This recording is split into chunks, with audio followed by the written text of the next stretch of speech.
모든 영광을 하나님께 돌리세요. 그러나 예수를 그주로 믿고 구원받은 이유는 하나님께 영광된 삶을 살기 위해서인 줄로 믿습니다. 우리 예수 믿으면서 조금 착각하는 분들이 많이 있는데 땅에서 잘 먹고 잘 사는 게 목적인 사람들이 많이 있어요. 우리는 잘 먹고 잘 사는 게 아니라 하나님 주신 은혜를 나누며 사는 사람이에요. 아멘이죠? 그럴 때 우리는 나눌 때 풍성해지는 사람들이에요. 그러니까 세상 방법과 많이 다르죠. 여러분, 우리 예수님 안에서 구원받은 은혜 감사해서 이 사랑을 늘 나누며 살기를 주의 이름으로 축복합니다. 찬송가 125장에 이런 찬송이 있습니다. 전사들의 노래가 하늘에서 들리니 산과들이 기뻐서 메아리 쳐올린다.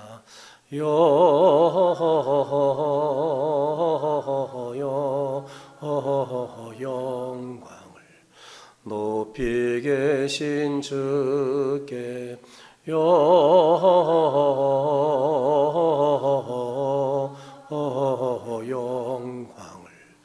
높이 계신 주님께.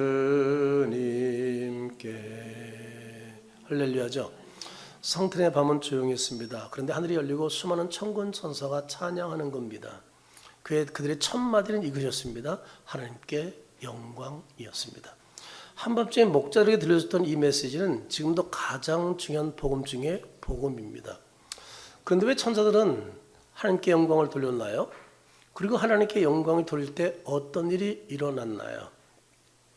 우리가 이 시간 함께 살펴보는 은혜를 나누도록 하겠습니다. 먼저 우리가 왜 하나님께 영광을 돌려야 하는 건가요? 그 이유는 구원의 복이 전적으로 하나님께 있기 때문에. 뭐가 있다고요? 구원의 복이 전적으로 하나님께 있기 때문입니다. 우리 13절을 같이 읽어보겠습니다.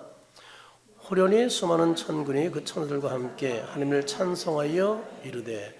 천과 천사들이 제일 먼저 하나님을 찬송합니다. 왜 그런 건가요? 여러분, 구원의 시작도, 구원의 과정도, 구원의 완성도 다 하나님이 주관하기 때문입니다. 인간 구원의 주도권은 전적인 하나님께 있는 줄로 믿습니다. 메시아 예수님의 탄생이 인간의 계획, 요청 때문이 아니었습니다. 우리가 하나님 구원해 주세요, 구원해 주세요 해서 하나님 우리를 구원한 것이 아닙니다. 그리고 우리가 그렇게 요청한 적도 전혀 없습니다. 하나님께서 인간을 사랑하셔서 인간을 먼저 찾아오셨고 구원의 선물을 주신 분이십니다. 그러니까 복음은 하나님이 찾아오신 이야기입니다. 귀한 여러분, 우리의 구원은 우리의 노력이 아닌 먼저 찾아오신 하나님의 계획과 하나님의 때에 이루어진 줄 믿으시기 바랍니다. 그러므로 구원의 복은 100% 하나님의 은혜 덕분입니다. 영국 옥스퍼드 대학생들이 교수님들에게 질문하기를, 기독교가 세상 종교와 다른 가장 중요한 특징이 뭐예요? 라고 물어봤어요. 그때 그 유명한 C.S. 루이스 교수가 간단히 한마디로 역설합니다. 뭐라고요? 그레이스, 은혜입니다. 간단해. 다른 종교와 다른 게 뭐라고요? 은혜라는 거예요. 다른 종교는 인간이 신에게 무엇인가를 해야만 인정받고 구원받게 됩니다. 그러나 우리는 아니죠. 아무것도 없어, 필요 없어요. 그들은 공덕을 쌓아야 된다고 그래요. 헌신을 많이 하면 구원을 이룰 수 있다고 말해요. 좋은 자리에 앉을 수 있다고 말을 해요. 그럼 우리는 아니죠. 전적인 누구의 은혜로? 네, 하나님의 은혜. 예수 십자가의 은혜. 이거 하나밖에 없습니다. 그래서 기독교는요, 하나님이 찾아오셔서 그냥 공짜로 주신 선물이 바로 구원이라는 사실입니다. 그러니까 전혀 출발이 다르다는 것이죠. 그러므로 구원생활은 한 줄로 표현됩니다. 성부 하나님이 오셨고, 성자 예수님이 오셔서 죽으셨고, 성자 하나님이라고 그러죠. 예수님을. 그 성령 하나님이 어떻게 했어요? 다시 살리신 사역이 구원입니다. 그러므로 천군이 그 천사들과 함께 하나님을 찬송한 것은 매우 훌륭한 신앙 고백의 찬송이라고 할 수 있습니다. 우리 신앙생활도 여기서 시작됩니다. 하나님이 찾아오셔서 은혜 주셨기에. 아멘이죠. 우린 영광을 하나님께 올리기 위해서 우린 신앙생활 한 줄로 믿습니다. 여러분, 우리가 구원받는 것은 전체 하나님의 은혜이기 때문에 영광 하나님께 올려드리는 삶을 살아간 저 여러분 되기를 주 이름으로 축복합니다. 그럼 하나님께 영광 드리는 방법은 무엇인가요? 좀 어렵지만 낮아지는 겁니다. 뭐라고요? 낮아지는 거예요. 우린 종종 영광 돌린다라고 말할 때 어떤 큰일 하고 많은 헌신하고 우리 대체로 많이 그렇게 생각하고 있어요. 그리고 사람들이 박수 받는 일을 많이 해야 된다고 생각하는 경향이 있다는 사실입니다. 왜냐하면 한국 사회는요, 높아지고 유명해지고 주목받는 것을 좋아하는 문화이기 때문에 그렇습니다. 그리고 그것을 성공으로 여깁니다. 기독교와 많이 반대되는 측면이 있죠. 하지만 성경은 정반대로 말합니다. 하나님의 영광은 화려함이 아니라 겸손의 낮아짐으로부터 출발된다. 낮아짐으로 드러난다고 말씀하고 있습니다. 하나님은 성탄을 통해서 이렇게 말씀하십니다. 예수는 낮아지심으로 하나님께 영광을 돌리셨다고 말입니다. 예수님이 어디서 출생했다고요? 예수님 가장 낮은 곳인 사람도 별로 살지 않는 베들레헴 구유에서 태어났다는 사실입니다. 누가복음 2장 7절을 한번 보시기 바랍니다. 같이 읽어볼까요? 첫 아들을 낳아 강보로 싸서 구유에 놓으시니 이런 여간에 있을 것이 없습니다. 그때는 너무 그냥 자칫날이기 때문에 사람이 얼마나 많이 왔는지 말이죠. 여관에 늘 곳이 없어. 여관에 빈 곳이 없었습니다. 그러니까 어떻게 했어요? 낙이나 소나 양을 놓는 통, 그 구유에 예수님이 탄생하게 됐다는 사실이죠. 그래 예수님은 처음부터 낮은 자리에서 초라하게 출생한 것을 발견할 수가 있습니다. 사도 바울은 빌립보서 2장에서 예수님의 삶을 이렇게 정리합니다. 빌립보서 2장 6절부터 8절을 우리 천천히 읽어보겠습니다. 그는 근본 하나님의 본체시나 하나님과 동등됨을 취할 것으로 여기지 아니하시고 오히려 자기를 비워 종의 형체를 가지사 사람들과 같이 되셨고 사람의 모양으로 나타나사 자기를 어떻게 했다고요? 낮추시고 주까지 복종하셨으니 십자가에 죽으심이라. 처음부터 하나님과 동등됨으로 자기는 생각지 않았다는 것이죠. 자기를 비워 어떤 형체로? 종처럼 천하게 왔다는 것이죠.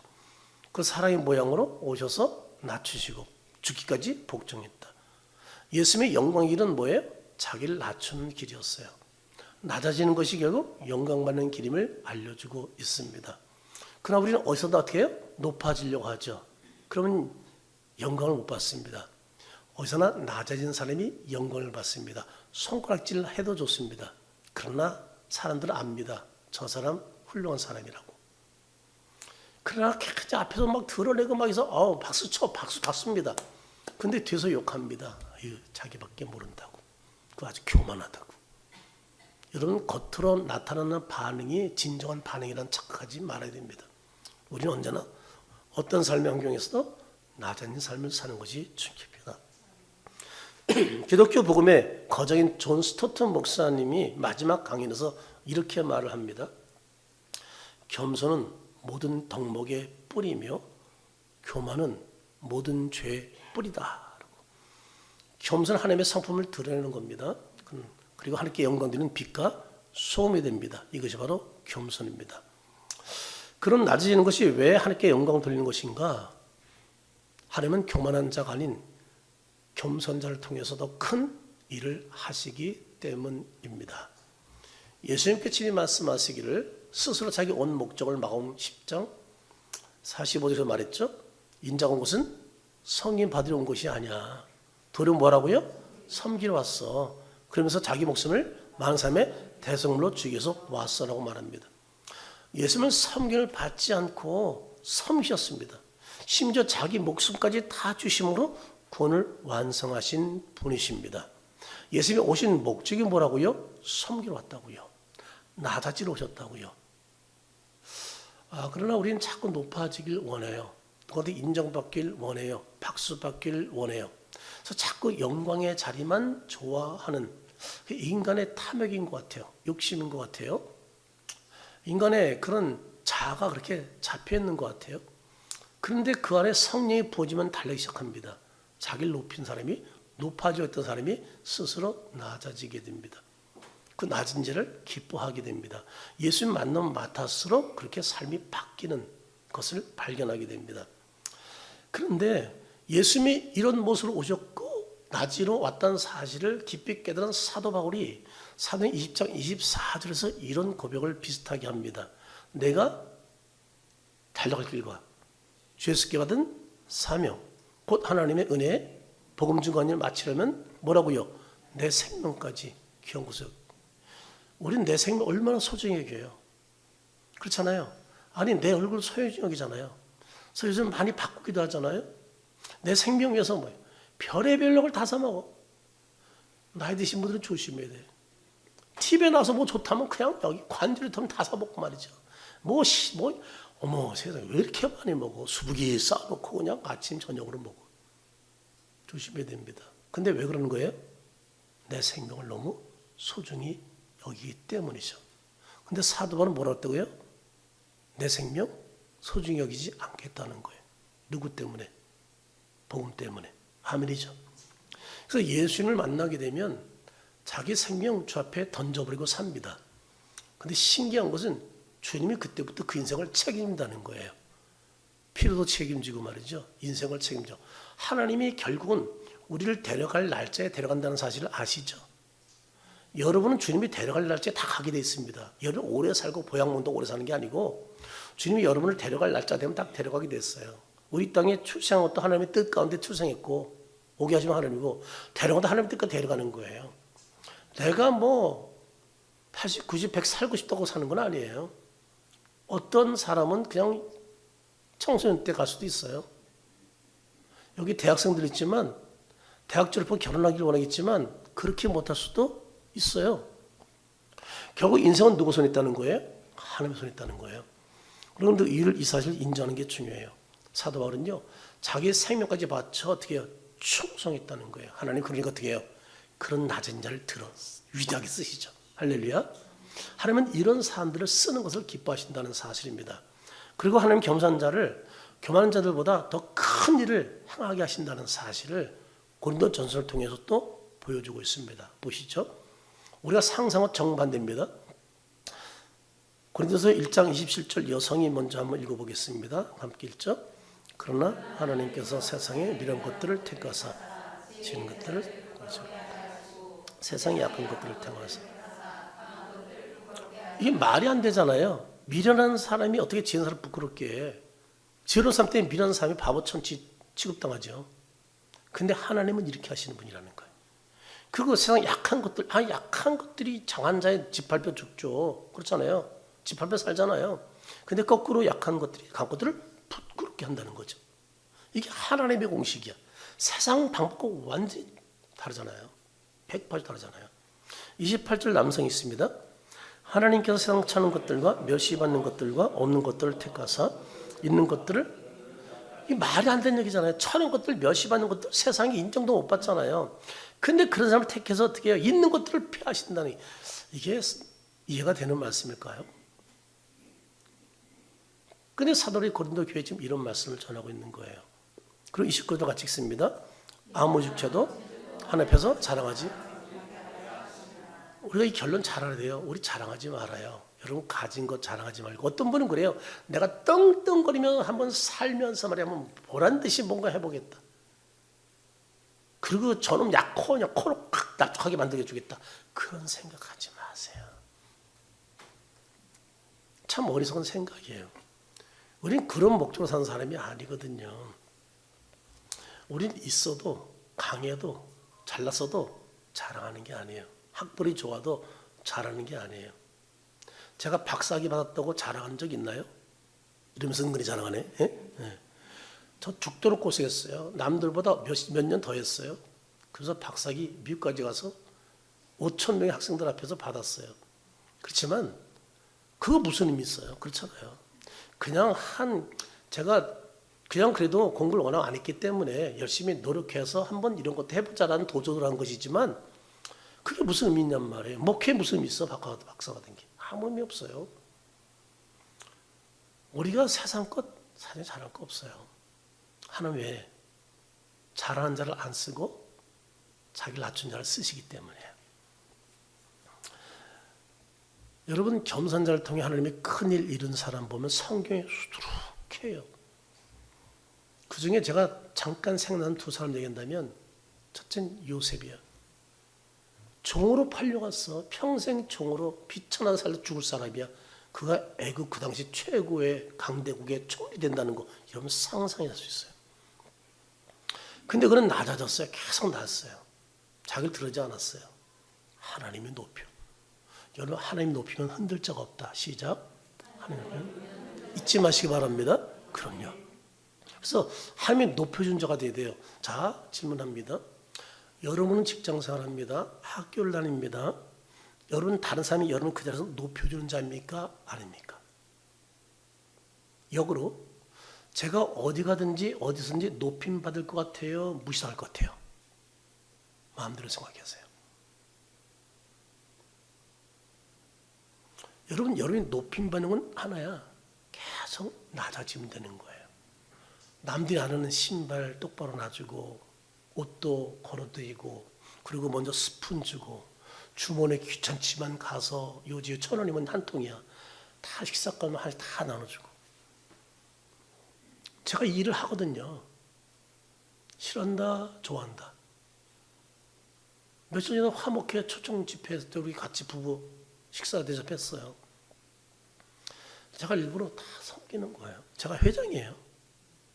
그렇지만 제가 다 섬기는 거예요. 어제 한 분이 저를 만나러 와서 선물을 주더라고요. 그들이 한마디 하고 한 게, 죄송해요. 제가 저를 높이려고 하는 게 아니라 간증이 하는 얘기예요. 한 얘기 뭐냐면, 목사님이 회장인 것이 너무 좋습니다. 그러면서 가죽 가방 하나 주고 가더라고요. 그래서 돈 안 받는데 선물이네.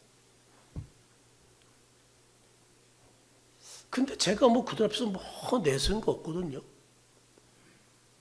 그냥 내가 섬겨주는 게 좋은가 보다. 나를 부려먹기 위해서 회장 되길 좋아하나 보다.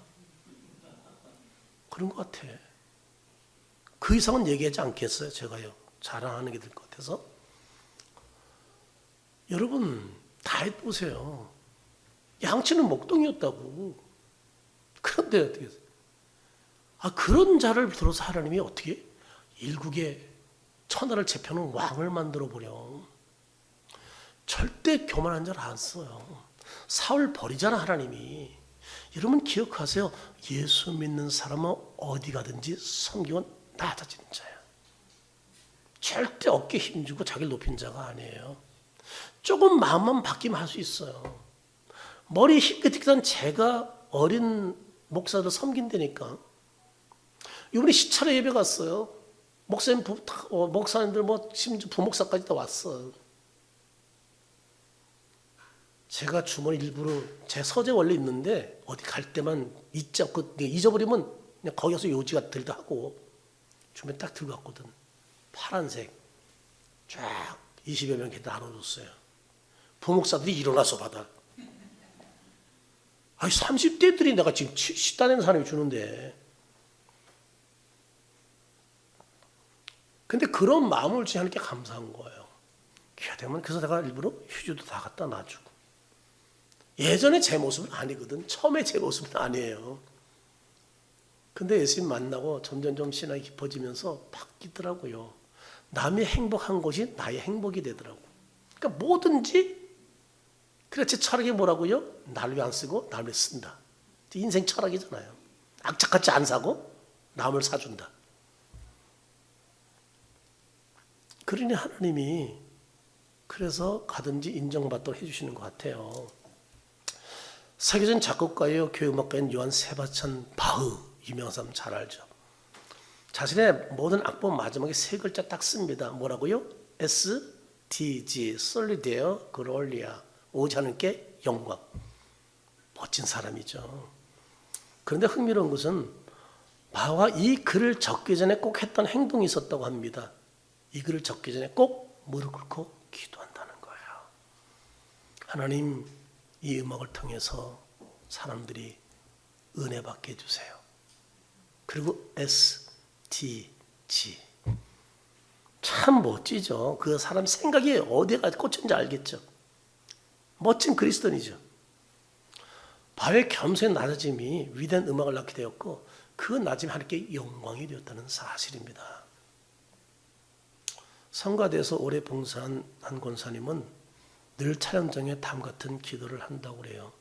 하나님, 제가 찬양을 잘해서 은혜되는 것이 아니라 하나님께서 일하셔서 은혜가 넘치게 해 주세요.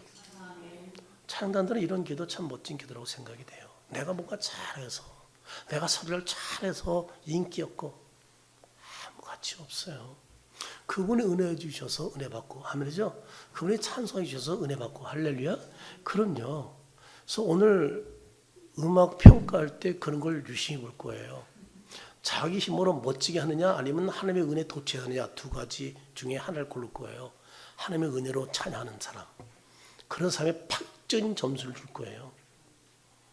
근데 그런 사람을 잡아낼지는 우리 방한절 장로님, 헌혜 집사님, 광집사님이 잡아내서 교육을 시킬 거니까 심사위원들 미리 얘기하면 안 되는데 또 미리 가서 또 그냥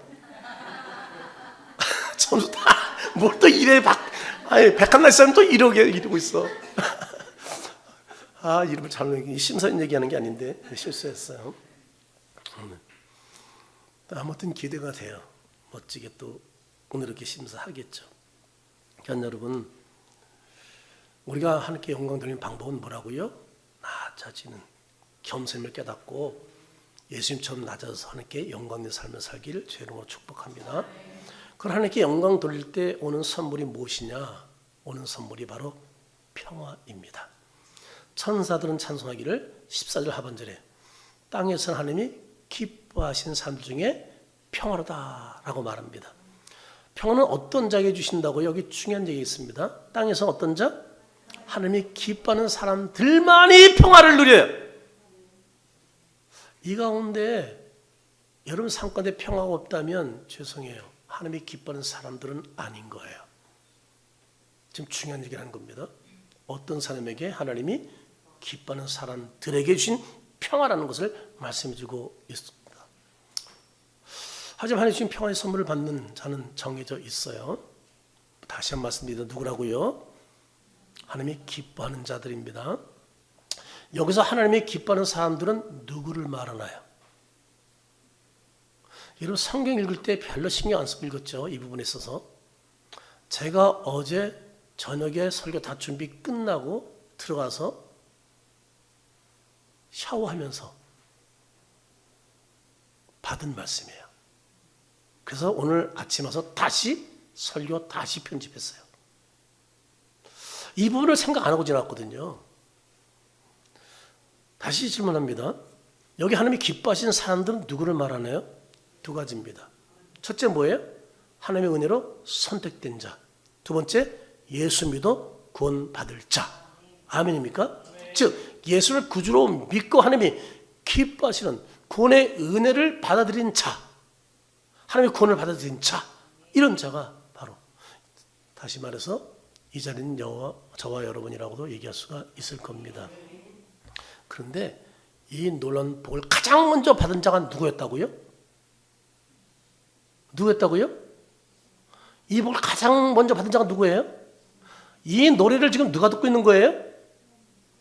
누가 듣고 있어요? 목자들이잖아. 지금 목자들에게 나타난 거잖아요. 자 보세요. 예수님이 저는 낮고 천자들에게 먼저 찾아오셨다는 거예요. 놀랍죠? 여러분 이 정도 위대한 사건이고 위대한 분이 오시려면 왕궁에 오셔야죠.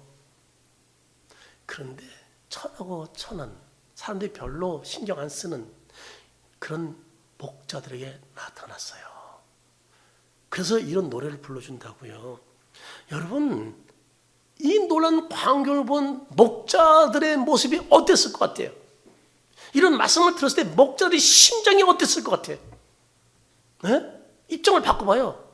전혀 자기들은 그런 은총을 받을 자라고 생각도 않고 살았는데 복된 삶도 아닌데 그런데 가장 위대하신 메시아가 자기에게 나타났다 했을 때 여러분 어떻겠냔 말이에요. 그 말씀 듣고 목자를 보러 가잖아요. 첫 번째 경배자가 되잖아요. 얼마나 충격이고 놀랍고 그래서 앞에 9절 10절에 보면 두려워하고 무서워했다고 그러거든요. 왜냐면 그런 일이 자기들이 있을 일이 아니거든. 이게 엄청난 사건이거든요. 너무 충격적인 사건이란 말이에요. 그래서 너무 놀라거든요. 두려워하거든요. 무서워했다고 그러거든요. 그 정도로 놀란 일이 목자들 앞에 나타났어. 왜? 그들은 메시아를 사모하는 자였기 때문에, 그들은 낮은 자였기 때문에 주님은 그런 사람에게 오늘도 나타나고 내일도 나타나고 앞으로도 나타나요. 그래서 우리가 이런 삶을 살아야 되는 거예요. 예수님처럼 낮은 자, 천한 자에게 주님이 오십니다. 평화는 히브리어로 샬롬입니다. 샬롬. 평화는 단순히 싸움 없는 상태를 말하는 게 아니에요. 하나님과의 관계가 회복된 상태가 샬롬입니다. 뭐라고요? 샬롬은 하나님과 관계가 회복된 상태입니다. 저 같은 경우도 주님 처음 73년도 처음 만났을 때 펑펑 울었다고 그랬잖아요. 밤새 울었다고 그랬잖아요. 나 같은 걸 왜 주님이 만나 주셨는지, 그리고 나 같은 걸 구원해 주셨는지 그게 너무 감사해서 밤새면서 눈물 흘렸어요. 나 같은 처녀가 아무것도 아니고 대대로 믿지 않는 집안에 태어난 나를 자녀로 선택했다는 것이 얼마나 감격스러운지 말이죠. 너무 제가 충격적이었거든요. 그리고 제 인생이 팍 바뀌었거든요. 그래도 처음 말씀이 너희가 하나님의 성전이니까 하나님 성령이 너네 것을 알지 못하느냐, 하나님 성령은 거룩하니 너도 그러하니라, 하나님 성령을 더럽히면 하나님 너르시자. 이 말씀 듣고 제가 수다배 딱 끊었거든. 그때 구원받으면서 이 말씀 딱 떨어지면서 말이죠.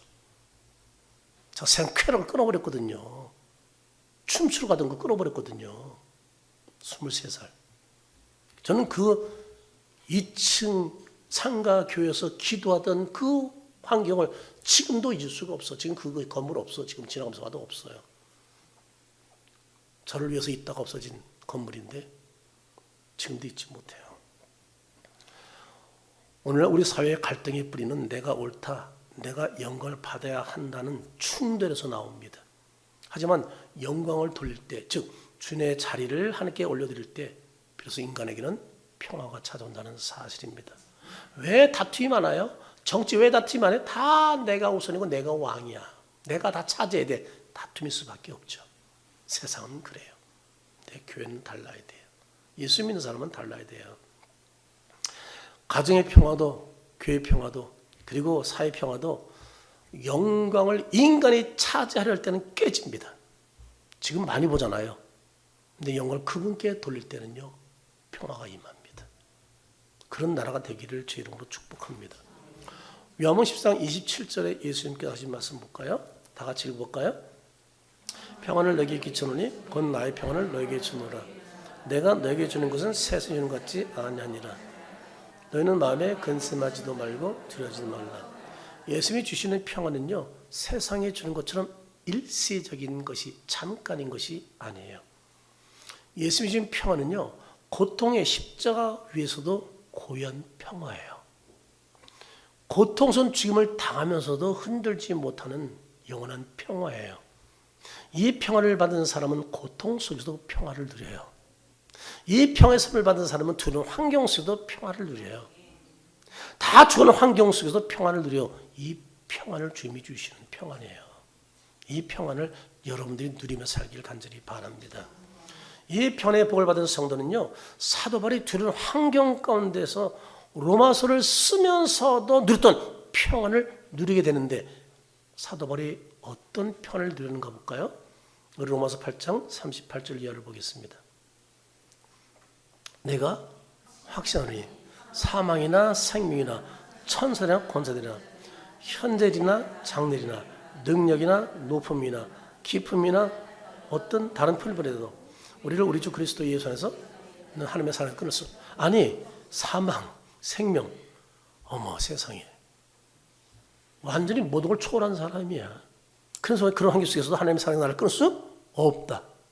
하나님은 사랑, 은혜, 평안이 넘치는 삶을 살고 있는 사람의 모습을 발견하게 되는 거예요. 이 말씀은요, 사도 바울이 예루살렘으로 구제 헌금을 전달하기 위해서 가기 전이었거든요. 이미 그는 여러 차례 감옥에 갇혀서 매도 맞은 경험이 있습니다. 죽음의 위협도 여러 번 당했습니다. 그리고 지금 여기 가면 또 박해받고 죽을 수 있다는 것도 알고 있습니다. 그러면서 이 말을 하고 있거든요. 전혀 죽음에 두렵지 않은 거예요. 누가 날 하나님의 삶을 끌어쓰느냐. 하나님 안에서 진정한 평화와 행복을 누리는 삶에서 가겠다는 거거든요. 이게. 지금 가면 체포될 가능성이 거의 100%고 죽을 수도 있다는 위험을 알고 있음에도 불구하고 참 이런 고백을 하고 있어요. 로마서 8장 38절 39절 말씀은 환난 가운데서도 하나님의 사랑은 결단코 끊이지 않는다는 이 확신 속에서 외친 거예요. 바울은 환난당한 것을 알면서도 자신의 삶으로 검증된 이 확신 때문에 하나님의 사랑의 절대 안정성을 선포하고 있는 거예요. 모든 사람에게. 하나님이 함께 하시면 두려울 거 없다는 거예요. 죽음도 사망도 상관없다는 거죠. 생명도 어떤 환난도 상관없다는 거예요. 그분이 나를 붙들고 있다는 거예요. 그래서 흔들리지 않겠다는 거죠. 이것을 고린도교 성도들에게 지금 알려주고 있는 거예요. 그리고 로마 백성들에게 알려주고 있는 것이죠. 워낙 이 자리에 있는 성도들은 하나같이 예수님 주시는 평안의 선물을 받아 영원히 평안을 누리며 살기를 주 이름으로 축복합니다. 영국 런던에서 있던 일입니다. 전절사고로 사람들이 불안에 떨고 있을 때 한 할머니가 조용히 주기도문을 암송해요. 전절사고 때문에 막 불안하고 어쩌지 말았는데 갑자기 한 분이 주기도문하고 있습니다.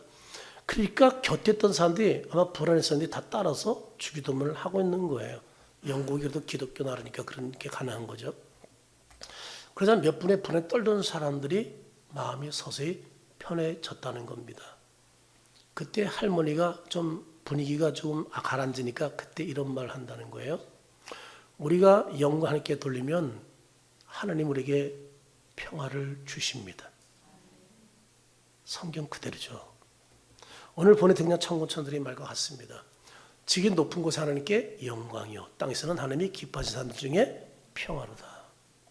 전 여러분, 오늘 천군천사들의 메시지는 성탄절에만 필요한 말씀이 아닙니다.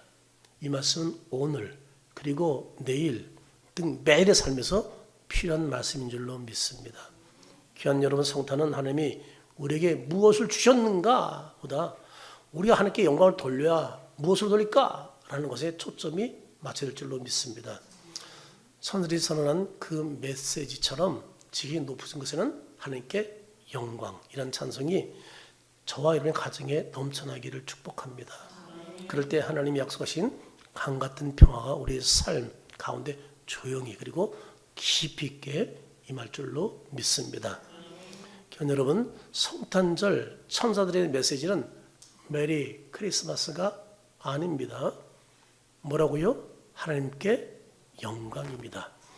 성탄절은 지금처럼 인간 중심의 축제가 아닌 하나님께 영광 돌리는 날이었다는 사실입니다. 다시 정리합니다. 성탄 중심은 예수 그리스도이고 성탄 목적은 하나님께 영광입니다. 그러니까 여러분, 우리는 오직 성탄 선물인 예수님을 구주로 믿음으로만 구원받는 것을 믿으시기 바랍니다. 그리고 예수님 안에서 모든 영광 하나님께 올려드릴 때 위로부터 예수 주시는 평안의 선물을 받게 될 줄로 믿습니다. 그 평안의 선물이 저와 여러분의 겉되기를 축복합니다. 자, 말씀을 정리하겠습니다. 제가 질문과 답한 것을 요약해서 보여주시기 바랍니다. 제가 질문은 대답하시기 바랍니다. 우리가 왜 하나님께 영광을 돌려야 하나요? 어떻게 영광을 돌려야 하나요? 하나님께 영광을 돌릴 때 어떤 일이 일어날까요? 이것이 여러 선물 되기를 바랍니다. 지금 높은 거 하나님께 영광이요. 땅에서 하나님이 기뻐하시는 사람 중에 평화로다. 아멘이죠. 상수는 2025년 성탄절을 맞이해서 천군 천사가 부른 이 영광의 찬송이 우리 가정과 또 교회와 일터에서도 풍성하게 넘쳐나기를 주의 이름으로 축원합니다.